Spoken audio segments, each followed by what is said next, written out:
You're listening to the best of Mornings on the Mall.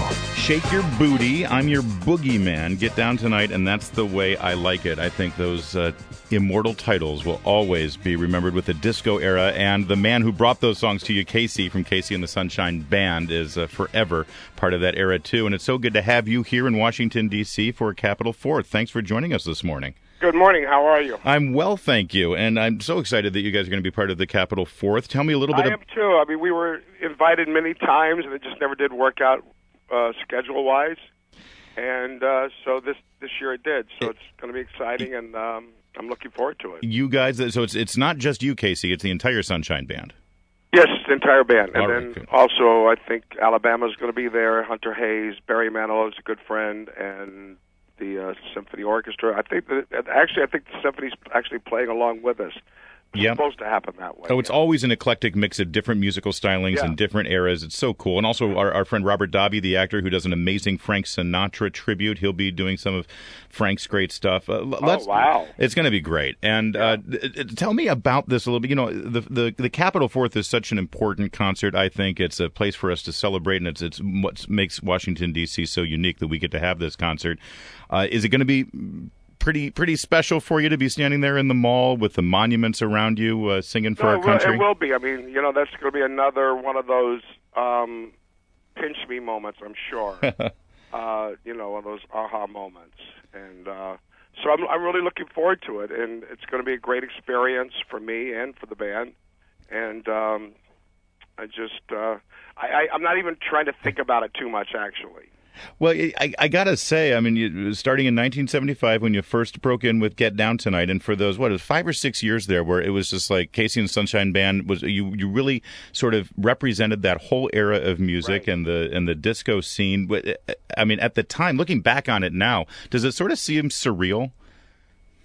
I mean, it does. It's taken me like 40 years to just even understand it, to realize what actually happened, because you're caught up in the moment and so many things were happening. And not only was I, producing and writing for Casey and the Sunshine Man, but I had other obligations at the label for other artists and things. So my life was not what everybody would think my life was. My life was pretty much in a studio 24 hours a day, 7 days a week, almost 365 a year. And again, that period became very lonely for me because I felt very isolated. It wasn't overnight because I was there for 5 years kind of learning and hanging out and recording and doing sessions and writing with other people at the label and stuff.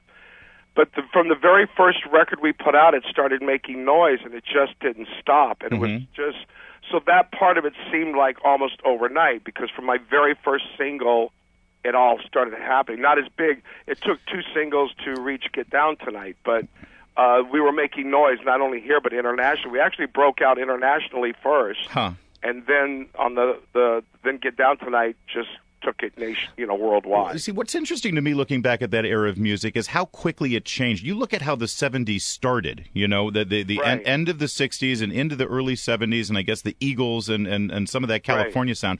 And within 3 or 4 years, disco just exploded. And the disco sound from the mid-70s. You have to understand what it was. It was R&B exploding. You know what I mean? And I always felt, when they started calling it disco, I really felt slighted. I felt like it was R&B's moment to shine. It was the time that R&B music was finally becoming big-time mainstream, and they wanted to rename it and call it disco, and it really kind of pissed me off to say. And so, I mean, I think, the 70s, if it was anything, it was R&B's moment. It was the time when everybody just totally embraced R&B music for the first time, I think. And you think by calling it disco or labeling that way, in some way the industry or outsiders were doing that purposely to sort of stomp down R&B? I don't know. I don't know. I don't know why we label a type of music after a place you go to hear the music. Right. I don't get it. I mean, since, it was because of Saturday Night Fever that it got labeled disco music, really. Yeah. And we had started whatever the boom was 3 years before that, or 5 years before that. But there's a pretty amazing nostalgic, that music has researched. My kids listen to it. My kids have a lot of these songs on their iPod, and they're teenagers now. Right. Yeah. And so, the the movies started redefining what the sound was and what the music was, I believe. Yeah. The music had such an influence. It was such a huge movie and such a huge soundtrack that it kind of changed what the influence really was of that music. So our guest is Casey from Casey and the Sunshine Band, and I wonder if when you look back on it and what you had to go through to start out in the clubs and doing all the producing and working that you did to make it big. When you look at today, you look at how the digital is so important, and people can put their own music on YouTube, and people can almost self-distribute. Do you think it's easier now to break into the business because of those? Because people can be independent. I definitely think it gives people that opportunity that they would not have had, because you had all these A&R people sitting at a label deciding what the public was going to listen to. Yeah, the gatekeepers. Yes, the gatekeepers, and they shut so many people out so many times. You hear so many stories. Well, I even sent the letter to Motown and got gatekeeped. You were kept at the gate. Absolutely. So Yeah. they blew it, right? Yeah. There's upsides to the digital revolution, and there's downsides to it. I really think it's amazing, and again, just to bring it back to this Saturday, it's the Capitol 4th, of course. You can, of course, go down to the mall and see Casey and all these people live, or also it'll air Saturday night from 8 to 9:30 with the fireworks and everything.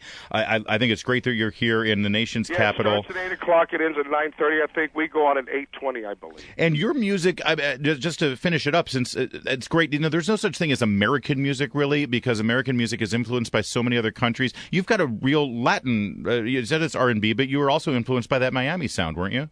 Well, I'm Italian-Irish, so I have Latin blood in me. The elements of our music were just the elements of all the different. I was a huge Motown fan. Yeah. And if you listen to the Motown music, it was just a combination of a lot of different things also. Sure. And it just happened the way it happened. You know what I mean? I don't think you can. I took elements of things that I always loved percussion. I loved to dance. My mother loved to dance. I grew up listening to R&B music. That's all we had in our home. And so,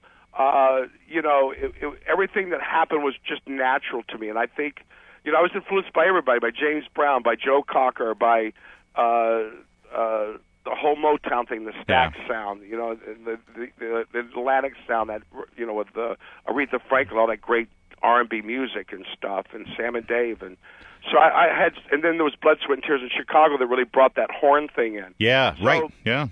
Well, so listen. I was just influenced by so many different things, I believe, and I just loved those elements so much that I wanted them to be a part of my music. Well, if you want to be a boogeyman, then shake your booty and get down tonight, down to the mall on a Saturday, because that's the way. We like it. Thank you, Casey from Casey and the Sunshine Band. Thanks for coming to town, and we'll look forward to the concert. Thank you. You've been listening to the best of Mornings on the Mall. Listen Monday through Friday, 5 to 9 a.m. to hear the show live on 105.9 FM, WMAL.